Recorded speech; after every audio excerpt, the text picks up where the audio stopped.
Olá a todos e sejam muito bem-vindos a esta nossa análise explicativa. Hoje a gente vai falar de um negócio fascinante e, sinceramente, incrivelmente importante: a engenharia de tecidos ósseos.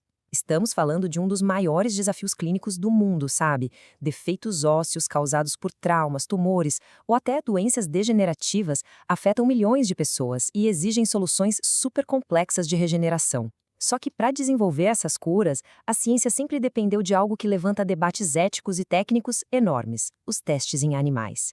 Mas olha só, uma revolução verdadeira está acontecendo nos laboratórios agora mesmo. Ok, vamos mergulhar nisso. Para vocês terem uma ideia do tamanho absoluto da coisa, dá uma olhada nesse número. A estimativa é que 111 milhões de ratos e camundongos tenham sido usados em pesquisas lá nos Estados Unidos em um único ano recente. É uma escala verdadeiramente massiva, não é mesmo? Mas a gente está vivendo uma baita mudança de paradigma. A FDA, que é a agência reguladora americana, deu um passo histórico recentemente. Eles simplesmente não exigem mais que os estudos em animais sejam o padrão absoluto, ou seja, a única via de regra para a aprovação de novos medicamentos. Eles estão finalmente abrindo as portas para alternativas que não usam animais. E aqui está o nosso roteiro de hoje, que vai nos guiar por todo esse material complexo de um jeito bem lógico. A gente passa pelo dilema dos testes em animais, entende a estrutura dos 3 R's, depois vemos as fases de substituição, redução e refinamento, para fechar com o futuro da cura. Parte 1. O dilema dos testes em animais.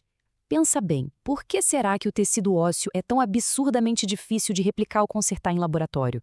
É porque o osso não é só um pedaço de cálcio parado. Ele tem uma organização hierárquica insana, sofre cargas mecânicas o tempo todo e está sempre se remodelando.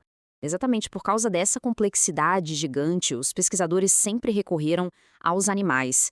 Juntando os dados, camundongos e ratos representam quase 80% das cobaias em estudos de fraturas. E por que eles? Bom, eles reproduzem rápido e a gente tem um kit de ferramentas genéticas enorme para usar neles. No papel, parece um modelo perfeito para descobertas rápidas, certo? Mas aí a gente esbarra num problema enorme na hora de traduzir isso para o corpo humano. E isso ilustra brilhantemente o problema. Olha a diferença anatômica gritante aqui. O osso humano tem uma estrutura super complexa chamada sistema de Havers, que basicamente são os canais vitais para transferir nutrientes. Só que os roedores, por serem muito pequenos, simplesmente não têm esses sistemas de Havers totalmente desenvolvidos no osso cortical. Então, tentar prever como o osso humano vai se curar a longo prazo, usando um modelo que nem sequer tem a mesma arquitetura por dentro, é um desafio imenso. O poder de previsão acaba sendo muito limitado. Vamos para a parte 2, introduzindo os 3 R's. É aqui que entra a nossa solução, uma ideia genial pensada por 2 cientistas, Russell e Birch, lá atrás em 1959. Os famosos 3 R's: substituição, redução e refinamento. Esses 3 pilares viraram a base absoluta da ética na pesquisa hoje em dia. A ideia é substituir animais vivos por sistemas não sencientes sempre que der, reduzir o número absoluto de animais no estudo e refinar os procedimentos para garantir o mínimo de sofrimento possível.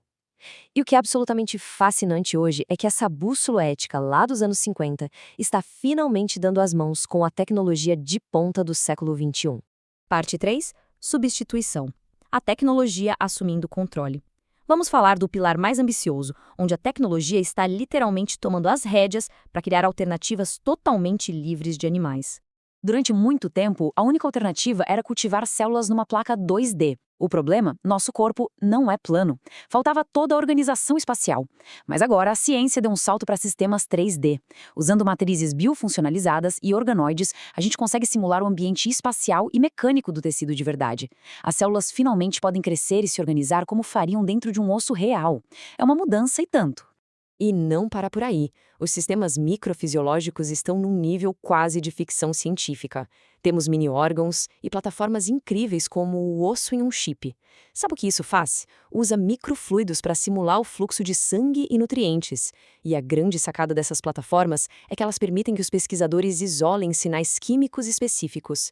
Dá para modelar coisas complexas sem todas aquelas variáveis caóticas que acontecem dentro de um animal vivo. Agora, o que é realmente interessante sobre isso é a entrada da inteligência artificial na jogada. Saímos das placas de vidro e fomos para os computadores. Estruturas de Deep Learning estão sendo treinadas para analisar e prever o comportamento celular. Eles são basicamente nossos bonecos de teste de colisão virtuais.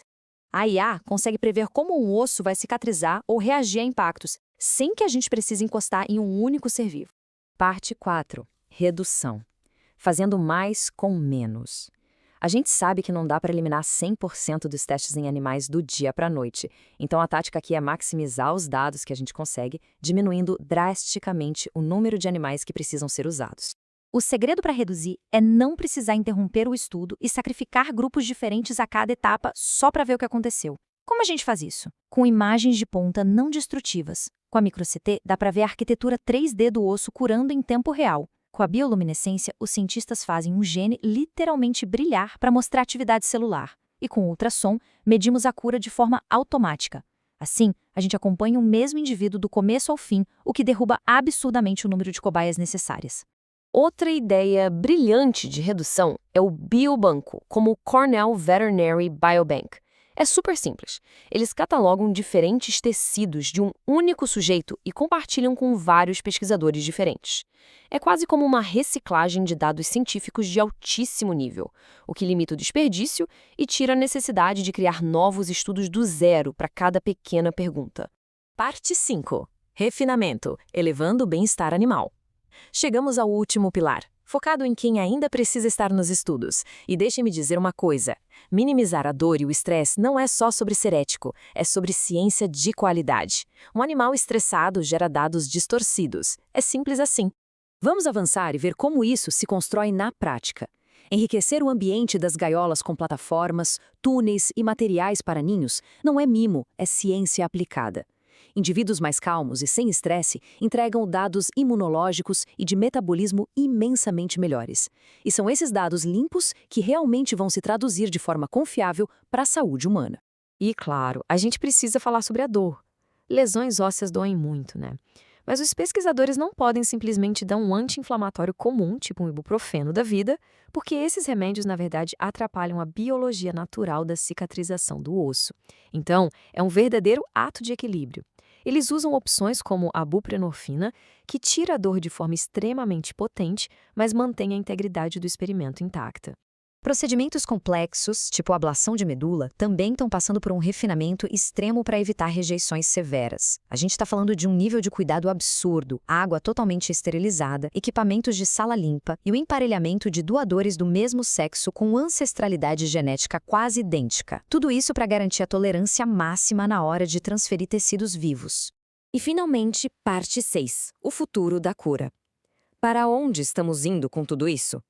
Bom, a trajetória é extremamente otimista. Então, o ponto crucial é este: colocar a substituição, redução e refinamento em prática já está nos forçando a fazer uma ciência muito melhor e mais aplicável para nós humanos. A gente já está simulando ossos e microchips, prevendo curas com inteligência artificial e cortando o sofrimento pela raiz. Com a velocidade surreal que os gêmeos digitais e a bioimpressão estão evoluindo, a pergunta que fica martelando na cabeça é: será que a comunidade biomédica vai conseguir, num futuro próximo, criar um mundo onde a gente não precise de modelo animal nenhum? É uma provocação e tanto para a gente pensar. Muito obrigado por acompanharem a gente nessa análise de hoje e continuem sempre curiosos.